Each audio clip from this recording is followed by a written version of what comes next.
اللہ اللہ اللہ نحمدہ ونصلی علی رسولہ الکریم اما بعد فاعوذ باللہ من الشیطان الرجیم بسم اللہ الرحمن الرحیم وَلِلَّهِ عَلَى النَّاسِ حِجُّ الْبَيْتِ مَنِ اسْتَطَاعَ إِلَيْهِ سَبِيلًا صدق اللہ العظیم۔ قرآن مجید فرقان حمید سے جو آیت مبارکہ میں نے تلاوت کرنے کی سعادت حاصل کی، قبل اس کے کہ اس کے ضمن میں کچھ ایمان افروز باتیں میں آپ کی خدمت میں عرض کروں، اس کا کچھ پس منظر میں آپ کے سامنے پیش کرتا ہوں۔ یہ آیت مبارکہ حج بیت اللہ سے متعلق ہے، اور حج بیت اللہ کے جو لوازمات ہیں ان میں ایام حج بھی شامل ہیں، حج کا احرام بھی اس میں شامل ہے، وقوف عرفات، وقوف منی، وقوف مزدلفہ، رمی جمرات، حج کی قربانی، اور ان میں سب سے زیادہ جو اہمیت کا حامل رکن ہے وہ ہے خانہ کعبہ کا طواف۔ جب کبھی بھی ہمارے سامنے حج بیت اللہ کا ذکر کیا جاتا ہے تو ہمارے ذہن میں طواف خانہ کعبہ کا وہ حسین منظر جو ہے وہ گھوم جاتا ہے۔ تو طواف خانہ کعبہ جو ہے یہ حج کا ایک نہایت ہی اہم رکن ہے، اور اس کے لیے جو لازم اور ضروری ہے وہ ہے خانہ کعبہ کا وجود۔ تو خانہ کعبہ عدم سے کب وجود میں آیا، اس کے بارے میں کچھ عرض کرتا ہوں۔ اللہ کے پیارے نبی حضرت سیدنا آدم صفی اللہ علی نبینا وعلیہ الصلاۃ والسلام، ان کو جب اللہ تبارک و تعالی نے دنیا میں بھیجنے کا ارادہ فرمایا تو جناب آدم علیہ السلام نے اللہ تبارک و تعالی کی بارگاہ میں عرض کی کہ اے اللہ، میں دنیا میں جا رہا ہوں تو مجھے جنت کی کوئی نشانی عطا فرما دے تاکہ جب میں دنیا میں جا کے اسے دیکھوں تو مجھے جنت کی یاد آ جائے۔ اللہ تبارک و تعالی نے ارشاد فرمایا کہ اے میرے پیارے بندے آدم، جنت سے ایک پتھر اٹھا لو، ایک جنتی موتی، یہ اپنے ساتھ لے جاؤ۔ چنانچہ جناب آدم علیہ السلام نے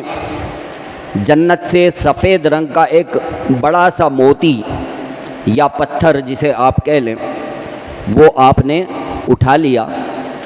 اور حکم الہی سے آپ زمین پر تشریف لے آئے۔ جنت میں تو ہر طرف نور ہی نور ہے، جنت میں تو ہر طرف اللہ کی رحمتیں ہی رحمتیں ہیں، اللہ کا ذکر ہو رہا ہے، اللہ کی عبادتیں ہو رہی ہیں، آسمانوں پر فرشتے ہر وقت اللہ تبارک و تعالیٰ کی عبادت میں مصروف ہیں، کوئی پل ایسا نہیں ہے کہ جو عبادت الہی سے خالی ہو۔ لیکن جب اللہ کے پیارے نبی حضرت سیدنا آدم صفی اللہ علی نبینا وعلیہ الصلاۃ والسلام دنیا میں تشریف لائے تو یہاں کا تو ماحول ہی بالکل الگ تھا۔ یہاں دن بھی ہے، یہاں رات بھی ہے، یہاں اجالا بھی ہے، یہاں اندھیرا بھی ہے، یہاں سردی بھی ہے، یہاں گرمی بھی ہے، جنگلی جانور بھی ہیں اور طرح طرح کے حشرات الارض بھی ہیں۔ تو جب حضرت آدم علیہ السلام دنیا میں تشریف لائے تو آپ کو بہت وحشت جو ہے وہ محسوس ہونے لگی دنیا میں، ان ساری چیزوں کو مد نظر رکھتے ہوئے، اور آپ کو جنت کی حسین یادیں آنے لگیں، اور آسمانوں پر جو فرشتے اللہ تبارک و تعالیٰ کی عبادت میں مصروف ہیں وہ منظر آپ کی نگاہوں میں گھومنے لگا۔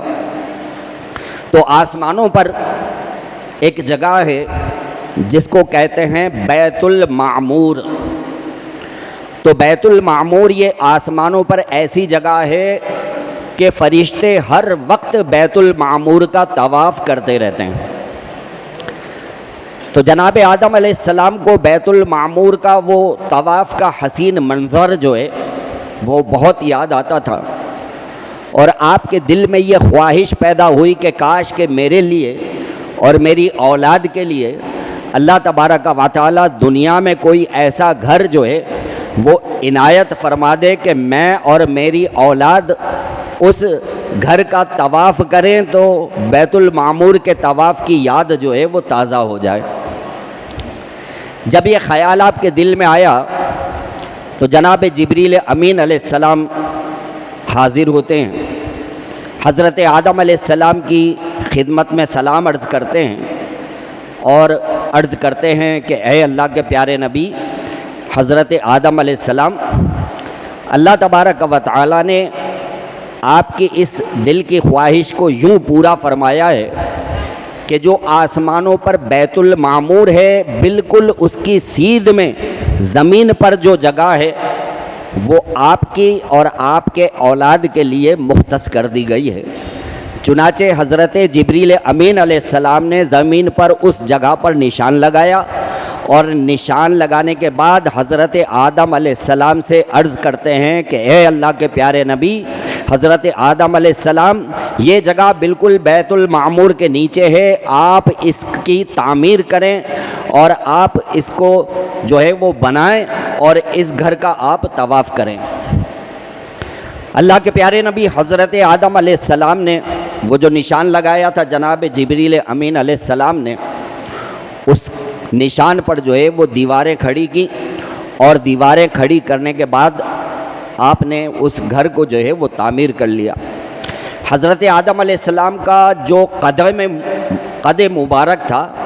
آپ کی قامت بہت طویل تھی، حضرت آدم علیہ السلام بہت لمبے چوڑے تھے، تو آپ کے لیے اونچائی تک اس گھر کو بنانا یا تعمیر کرنا کچھ مشکل نہیں تھا۔ تو حضرت آدم علیہ السلام نے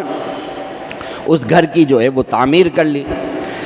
اب اس گھر کی تعمیر جب مکمل ہو گئی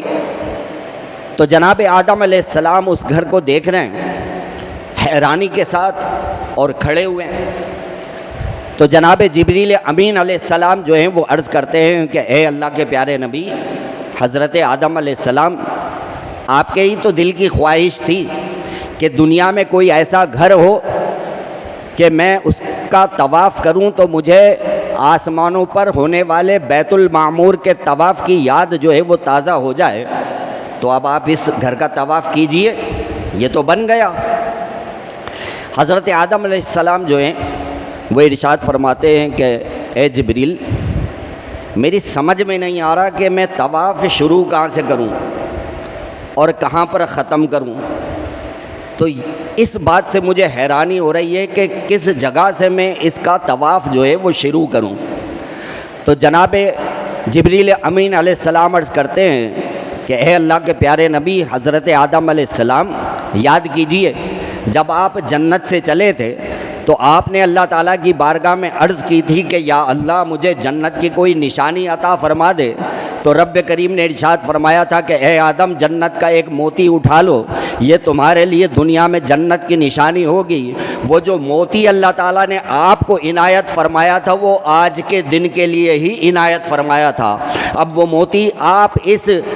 خانہ کعبہ کی کسی بھی دیوار کے کونے پر لگا دیں اور اس موتی کی سیدھ میں سے آپ طواف شروع کریں اور اسی موتی کی سیدھ میں آ کے آپ کا طواف ختم ہو جائے گا۔ چنانچہ حضرت آدم علیہ السلام نے وہ سفید رنگ کا موتی وہ لیا اور خانہ کعبہ کے ایک کونے پر اس کو لگا دیا اور اس کا طواف کیا، اور وہ جو موتی آپ نے لگایا ہے اس کو حجر اسود کہتے ہیں۔ وہ جو موتی لگایا جناب آدم علیہ السلام نے اس کو حجر اسود کہا جاتا ہے۔ جناب آدم علیہ السلام نے اپنے بنائے ہوئے اس بیت اللہ کا طواف کیا۔ جب طواف کر کے آپ فارغ ہوئے تو جناب جبریل امین علیہ السلام جو ہیں وہ عرض کرتے ہیں کہ اے اللہ کے پیارے نبی، جناب آدم علیہ السلام آپ نے اس گھر کی تعمیر فرمائی، آپ نے اس گھر کا طواف فرمایا، آپ کا رب ارشاد فرماتا ہے قیامت تک آپ کی اولاد میں سے جو بھی اہل ایمان آ کر کے اس گھر کا طواف کرے گا، بیت المعمور پر جب سے وہ قائم ہے فرشتے طواف کر رہے ہیں، جب تک کرتے رہیں گے ان تمام فرشتوں کے طواف کا ثواب آپ کی اولاد کو اللہ تعالیٰ عطا فرمائے گا۔ تو جو خانہ کعبہ کا آ کر کے طواف کرے گا اہل ایمان، اس کو اتنا عظیم جو ہے وہ اجر و ثواب رب کریم عطا فرمائے گا۔ تو جناب آدم علیہ السلام نے وہ جو موتی لگایا تھا جس کو کہ آج ہم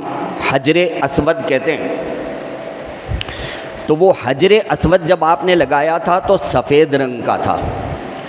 اور حجر اسود کی یہ خاصیت ہے کہ جو بھی اہل ایمان آتا ہے اور آ کر اس کو بوسہ دیتا ہے تو حجر اسود اس کے تمام گناہوں کو چوس لیتا ہے، اپنے اندر سمو لیتا ہے۔ تو شروع میں وہ حجر اسود جو ہے وہ سفید رنگ کا تھا، لیکن لوگوں کے گناہوں کو چوس کر اب اس کا رنگ سیاہ ہو گیا ہے، لہذا اس لیے اب اس کو حجر اسود کالا پتھر کہا جاتا ہے، حالانکہ پہلے وہ سفید تھا۔ تو سب سے پہلے جو خانہ کعبہ کی تعمیر ہوئی وہ جناب آدم علیہ السلام کے دست مبارک سے ہوئی۔ حضرت نوح علیہ السلام کے زمانے تک خانہ کعبہ جو ہے وہ موجود تھا، اور اہل ایمان آتے تھے اور آ کر کے خانہ کعبہ کا طواف کیا کرتے تھے۔ حضرت نوح علیہ السلام کے زمانے میں جب گناہ گاروں پر اور نافرمانوں پر اللہ تبارک و تعالیٰ کا عذاب آیا سیلاب کی صورت میں، تو سیلاب کا پانی جب آیا اتنی بڑی بڑی لہریں تھیں کہ جب وہ لہریں خانہ کعبہ کی دیواروں سے ٹکرائیں تو خانہ کعبہ کی دیواریں جو ہیں وہ بہہ گئیں،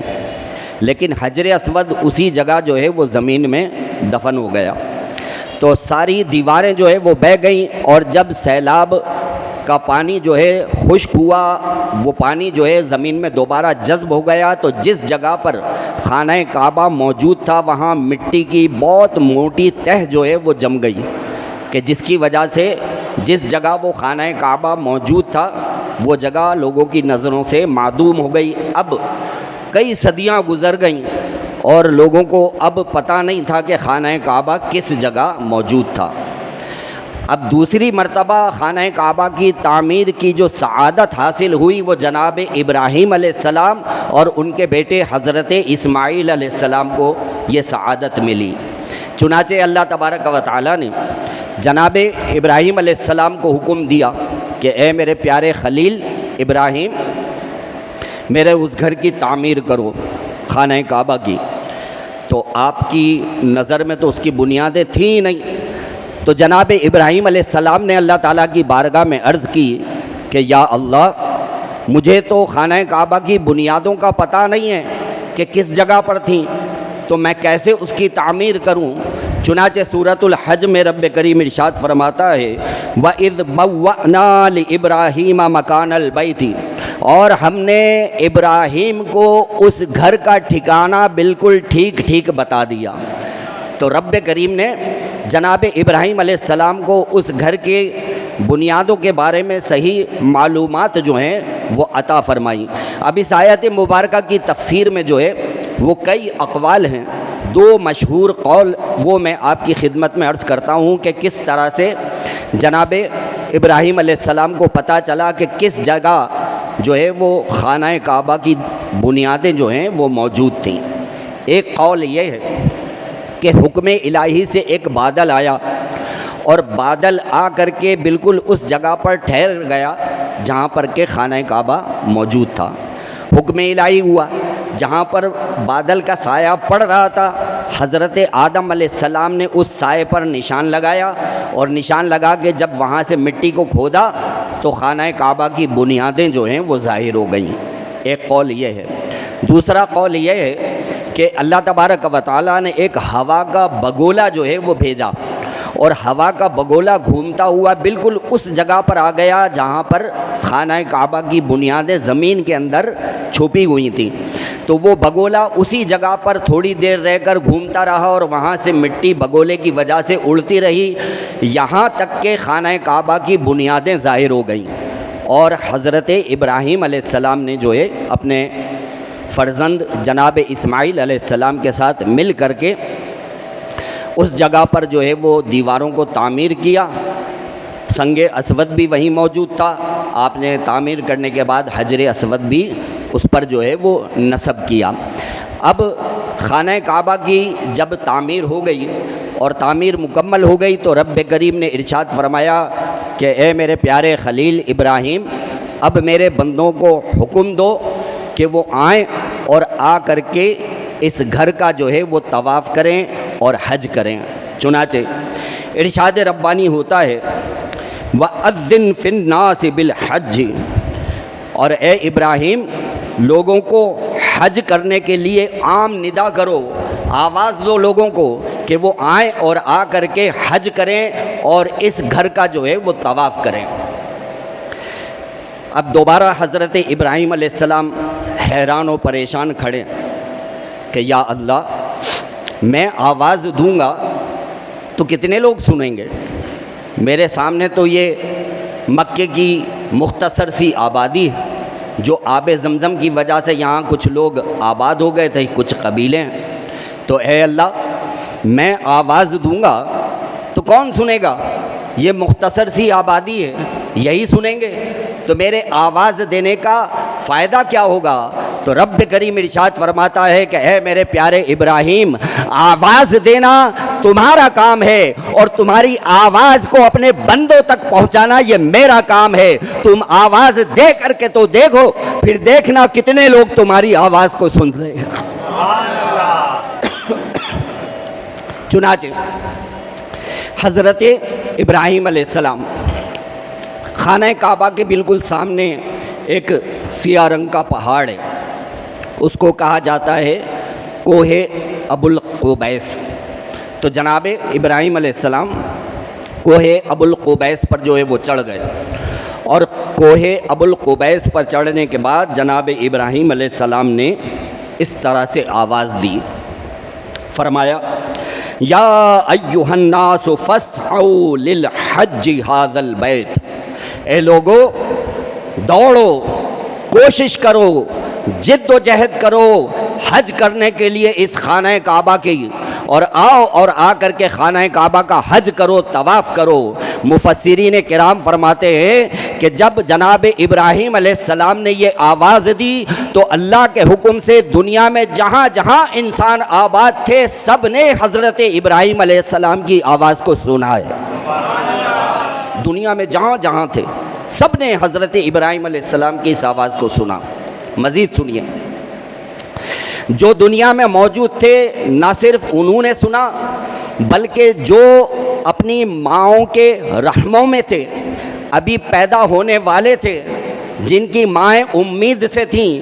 اللہ تبارک و تعالیٰ نے ان پیدا ہونے والے بچے کے جو اپنی ماؤں کے پیٹوں میں تھے، رب کریم نے ان کی کانوں میں بھی اس آواز کو پہنچا دیا۔ مزید سنیے، جو اولادیں ابھی باپوں کی پشت میں تھیں، ابھی ماؤں کی رحموں میں جو ہے وہ منتقل نہیں ہوئی تھیں، اللہ تبارک و تعالیٰ نے ان ارواح کو جو اپنے باپوں کے اصلاب ان کی پشتوں میں تھیں، اللہ تعالیٰ نے ان کے کانوں میں بھی اس آواز کو پہنچا دیا۔ بلکہ عالم ارواح میں جتنی روحیں تھیں جو کہ قیامت تک آنے والی ہیں، جو کہ 100 سال 200 سال 300 سال ہزاروں سال کے بعد پیدا ہونے والی ہیں، رب کریم کی قدرت کاملہ دیکھیے کہ اللہ تبارک و تعالی نے عالم ارواح میں مستقبل میں جو بھی پیدا ہوگا ان سب کے کانوں میں اس آواز کو پہنچا دیا۔ تو جو ارشاد فرمایا تھا نا کہ اے میرے پیارے ابراہیم، آواز دینا تمہارا کام ہے، اس آواز کو پہنچانا یہ ہمارا کام ہے، تم آواز دے کر کے تو دیکھو، پھر دیکھو کون کون تمہاری آواز کو سنتا ہے۔ تو لوگوں نے جناب ابراہیم علیہ السلام کی اس آواز کو اس طرح سے سنا، اور مفسرین کرام فرماتے ہیں کہ جس نے اس آواز کو سن کر ایک مرتبہ بھی لبیک کہہ دیا، اللہ تعالیٰ نے اس کی زندگی میں، اس کی قسمت میں ایک مرتبہ خانہ کعبہ کا طواف مقدر فرما دیا۔ جس نے 2 دفعہ کہا اس کی قسمت میں 2 دفعہ، جس نے 3 دفعہ کہا اس کی قسمت میں 3 دفعہ رب کریم نے حج تحریر فرما دیا، اور جس نے سنا خاموش رہا لبیک نہیں کہا اس کی قسمت میں حج نہیں ہے، اس کی قسمت میں خانہ کعبہ کا دیدار نہیں ہے۔ تو جو کہتے ہیں نا کہ اس در پہ وہی جاتا ہے کہ جس کا بلاوا ہوتا ہے، سنا ہے نا، یہی کہا جاتا ہے کہ اس در پہ وہی جاتا ہے کہ جس کا بلاوا ہوتا ہے۔ جس نے جناب ابراہیم علیہ السلام کی آواز پر لبیک کہہ دیا، رب کریم نے اس کے لیے بلاوا مقدر فرما دیا ہے۔ اب چاہے اسباب ظاہری طور پر ہوں یا نہ ہوں، کتنے غریب کتنے مسکین ایسے ہوتے ہیں کہ جب بلاوا آتا ہے تو لوگ حیران رہ جاتے ہیں، اور جس کا بلاوا آتا ہے وہ خانہ کعبہ میں پہنچ جاتا ہے۔ تو یہ سب بلاوے کی باتیں۔ تو جناب ابراہیم علیہ السلام نے خانہ کعبہ کی تعمیر فرمائی اور لوگوں کو حج کے لیے بلایا۔ اب یہ حج جو ہے نا، یہ ایسی عبادت ہے کہ اس کے نام نامی اسم گرامی سے موسوم ایک پوری سورۃ الحج اللہ تعالیٰ نے قرآن پاک میں نازل فرمائی ہے۔ یہ ایسی عبادت ہے کہ اس کے نام سے ایک پوری سورہ مبارکہ میں قرآن پاک میں رب کریم نے نازل فرمائی ہے۔ ارشاد فرمایا وَلِلَّهِ عَلَى النَّاسِ حِجُّ الْبَيْتِ مَنِ اسْتَطَاعَ إِلَيْهِ سَبِيلًا، اور اللہ کی رضا کے لیے، اس کی خوشنودی کے لیے لوگوں پر یہ لازم اور ضروری ہے کہ وہ کوشش کریں حج بیت اللہ کرنے کی کہ جن کو اللہ تعالیٰ نے استطاعت عطا فرمائی ہے۔ تو جو صاحب استطاعت ہیں حج کے اخراجات بآسانی پورے کر سکتے ہیں، اور کوئی بھی شرعی رکاوٹ مانے نہ ہو تو پھر ان پر جو ہے وہ حج فرض ہو جاتا ہے۔ جب یہ آیت مبارکہ نازل ہوئی، چند صحابہ کرام علیہم رضوان وہاں موجود تھے، تو وہ عرض کرتے ہیں کہ یا رسول اللہ صلی اللہ علیہ وسلم، یہ جو آیت مبارکہ نازل ہوئی ہے حج کی، تو کیا ہم پر ہر سال حج کرنا فرض ہو گیا ہے؟ پیارے آقا خاموش رہے۔ دوسری دفعہ پوچھا، پھر پیارے آقا خاموش رہے۔ تیسری دفعہ پوچھا، اس وقت بھی پیارے آقا خاموش رہے۔ اب دیکھیے اختیارات مصطفیٰ صلی اللہ علیہ وآلہ وسلم۔ لوگ کہتے ہیں بھائی وہ تو ایک ڈاکیا تھے، صرف آئے اور آ کر پیغام دے دیا، وہ تو صرف ایک پہنچانے والے تھے، ان کا شریعت پر کوئی جو ہے وہ حکم نافذ نہیں تھا۔ نہیں نہیں، میرے آقا تو صاحب شریعت ہیں، جو کہہ دے ہو جاتا ہے، جو منع کر دے منع ہو جاتا ہے۔ جب آپ خاموش رہے پھر آپ نے ارشاد فرمایا زیادہ سوال مت کیا کرو، تم نے جو یہ کہا کہ کیا ہر سال حج کرنا ہمارے اوپر فرض ہو گیا ہے، اگر میں ایک مرتبہ بھی ہاں کہہ دیتا تو ہر سال تم پر حج کرنا فرض ہو جاتا۔ یہ ہے اختیار مصطفیٰ کہ سرکار ایک دفعہ بھی اگر ہاں کہہ دیتے تو ہر سال حج کرنا فرض ہو جاتا۔ تو صاحب استطاعت پر زندگی میں کم از کم ایک مرتبہ جو ہے وہ حج کرنا فرض ہے، اور حج کرنے کے فضائل میں کئی احادیث مبارکہ ہیں۔ پیارے آقا صلی اللہ تعالیٰ علیہ وآلہ وسلم ارشاد فرماتے ہیں جس نے حج کیا اور فحش کلام نہ کیا اور فسق نہ کیا تو گناہوں سے پاک ہو کر ایسا لوٹا جیسا کہ اس کی ماں نے اسے آج ہی جنا ہو۔ ایک اور حدیث پاک میں ہے پیارے آقا صلی اللہ تعالی علیہ وآلہ وسلم ارشاد فرماتے ہیں حاجی یعنی حج کرنے والا اپنے گھر والوں میں سے 400 افراد کی شفاعت کرے گا اور گناہوں سے ایسے نکل جائے گا جیسے اسی دن اس کو اس کی ماں نے جنا ہو۔ سبحان اللہ۔ تو حج کی کتنی فضیلتیں ہیں۔ رب کریم سے دعا ہے کہ اس سال ہمارے جتنے بھی مسلمان بہن بھائی حج کی سعادت حاصل کر رہے ہیں، سب حاجیوں کے حج کو اپنی بارگاہ میں قبول فرمائے، اور ارکان حج کی ادائیگی کے دوران ہر قسم کے حادثات سے ہمارے سب حاجی بہن بھائیوں کی حفاظت فرمائے، سب حاجی بہن بھائیوں کو واپسی کا سفر بھی ساتھ خیریت کے عنایت فرمائے، اور ان حج کرنے والوں کا واسطہ وسیلہ رب کریم ہم سب کو بھی حج کا بلاوا عطا فرمائے۔ وآخر دعوانا عن الحمد للہ رب العالمین۔ اگر آپ کو یہ ویڈیو پسند آئی ہو تو اس ویڈیو کو لائک کریں، کامنٹس کریں، شیئر کریں، اور میرے اس چینل کو سبسکرائب کریں۔ جزاک اللہ خیرا۔